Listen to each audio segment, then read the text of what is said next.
hello लोगोफोर बड' जब इनफो इउटुब चेनेलाव बरायबाय D.EI.Edनि एडमिशन नटिस अफिसियेल नटिफिकेशन सफैबाय नोंथांमोना जायफोर नेगासिनो दंमोन फाइनालि एप्लाइखौ खालामनो हासिगोन एन्ट्रेन्स होनो हासिगोन आरो बे एन्ट्रेन्सआव पास जायोब्ला नोंथांमोना एडमिशन लानो हासिगोन गभर्नमेन्टनिफ्राय आरो बे जाबाय रेगुलार कर्स 2021 नि नोंथांमोना जायफोर इन्टारेस्टेड दङ डिलेट खालामनो गोसो दङब्ला नोंथांमोना भिडिअखौ नायलांदो जोबजासिम सोर एप्लाइ खालामनो हागोन बा एन्ट्रेन्स होनो हागोन नोंथांमोना भिडिअखौ नायलांजोबब्लानो बुजिगोन आरो बे भिडिअखौ हानायसेबां शेयार खालाम जाहाथे बयबो मिथिनानै एन्ट्रेन्स होनो हायो आरो नोंथांमोना साक्सेस जायो डिलेट पास जायो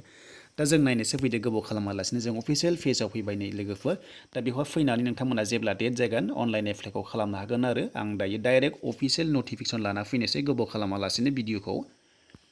दायो आं लोगोफोरनै लाना फैबाय गभर्नमेन्ट अफ आसामनिफ्राय फैनाय 2 year डिप्ल'मा इन एलिमेन्टारि इडुकेसन डिलेट जायफोर नोंथांमोना कर्स लानो 2021-23 बेट्सनि नोंथांमोना फाइनालि एप्लाइखौ खालामनो हासिगोन एन्ट्रेन्स होनो हासिगोन दा नोंथांमोना बेवहाय एन्ट्रेन्स होनोब्ला बेसेबां फरायनाय जानांगौ होनोब्ला फ्राय मिथिखायो मेक्सिमाम दा बे जाबाय 12 पास नोंथांमोननि क्वालिफिकेसना HS पास जानांगोन जिखुनु जाया HS पास स्ट्रिमनिफ्राय बिनिफ्राय पार्सेन्टनि खोथा फैयो बेवहाय नोंथांमोना 45% नांगोन दै लोगोफोर STफ्रा मिनिमाम 45% नांगोन बेवहाय किन्तु बाकी कास्टआ 50% नांगोन बेहाय 45% थानांगोन SC STफ्रा एचफ्रा नोंथांमोना 45% दङब्लानो मिनिमाम बेवहाय एप्लाइखौ खालामनो हायोबा नोंथांमोना एन्ट्रेन्सखौ होनो हायो दा बिनि बैसोआ जाबाय मिनिमाम 18 years नोंथांमोना 18 years जानाय लोगो लोगोनो जायफ्रा 12 पास खालामदों 45% लानानै मिनिमाम गाहायसिनानो 45 गोजौब्लाथ' जोबोर मोजां 18 years जानो बेनिफ्राय एप्लाइखौ खालामनो हागोन बा एन्ट्रेन्सखौ होनो हागोन आरो लोगोसे गोजौसिना जाबाय 34 years नोंथांमोना बिसिम एप्लाइ बा नोंथांमोना एन्ट्रेन्सखौ होनो हागोन आरो डिलेट खालामनो हागोन दा बिनिफ्राय रिजार्भेसन थायो लोगोफोर गासैबो कास्टनि थाखाय रिजार्भेसन थायो बेवहाय नोंथांमोना बेखौहाय उनावहाय अफिसियेल नटिफिकेशनाव मोनगोन जे बेसेबां सिट दङ नोंथांमोना मोनगोन दा बेखौ नायोब्ला नोंथांमोना नायथारनोब्ला नैबे वेबसाइटआव थांनानै नायनो हागोन www.SCERT.Assam.co.in नोंथांमोना बेवहाय थांनानै नायनो हागोन आरो बिनि अफिसियेल नटिफिकेशन जे बेसेबां सिट थायो दा बिनिफ्राय हाउ टु एप्लाइआव नायोब्ला आरोबाव वेबसाइट एखेयानो लोगोफोर www.SCERT.Assam.co.in नोंथांमोना बेवहाय थांनानै नायनो हागोन ओमफ्राय नोंथांमोना फिस दाननांगोन बेवहाय गासैबो कास्टनानो बेवहाय फिस दाननांगोन STजों खोथा गैया नोंथांमोना 400 फिस नोंथांमोना पेमेन्ट खालामथारनांगोन आरो नोंथांमोना बे जाबाय एन्ट्रेन्स फिस नोंथांमोना बेखौ होथारनांगोन दा बेनिफ्राय एडमिट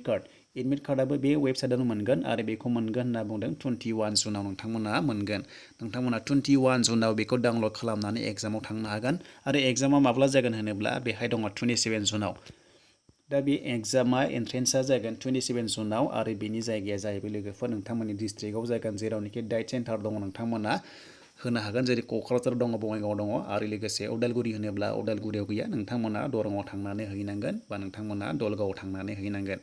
आरो लोगोसे बिनि अनलाइन एप्लाइ स्टार्ट जागोन लोगोफोर 10 मे आरो बे लास्ट डेटआ 27 मेसिम थाहैगोन नोंथांमोना बेखिनि समावहाय एप्लाइखौ खालामनांगोन अनलाइन आरो नोंथांमोना अनलाइन एप्लाइ खालामोबा बिनि वेबसाइटआ नैबेनो आं सिगाङावनो खिथाखाबाय नोंथांमोना बेवहाय थांनानै जेब्ला 10 मे जागोन अनलाइन एप्लाइखौ खालामनो हागोन दा बेनोसै लोगोफोर नोंथांमोना डिलेट कर्स खालामनो गोसो दङमोनब्ला बिनि फाइनालि अफिसियेल नटिफिकेशन सफैबाय नोंथांमोना एन्ट्रेन्स होनो हासिगोन आरो नोंथांमोना पास जायोब्ला एडमिशन लानो हासिगोन आरो बेनि फिसआ जोबोर खम एडमिशन फिस एग्जाम फिस लोगोफोर जोबोर खम जायो मानो होनोब्ला बे गभर्नमेन्टनि नोंथांमोना मिथिखागौ जोबोर खम जायो बिराद मिनिमामाव जायो नोंथांमोना जोबोर मोजां स्कप मोनगोन जुदि पास जायोब्ला आरो लोगोसे हानायसेबां भिडिअखौ शेयार खालाम जाहाथे बयबो मिथिनानै गोदान 12 पास जानायफोरा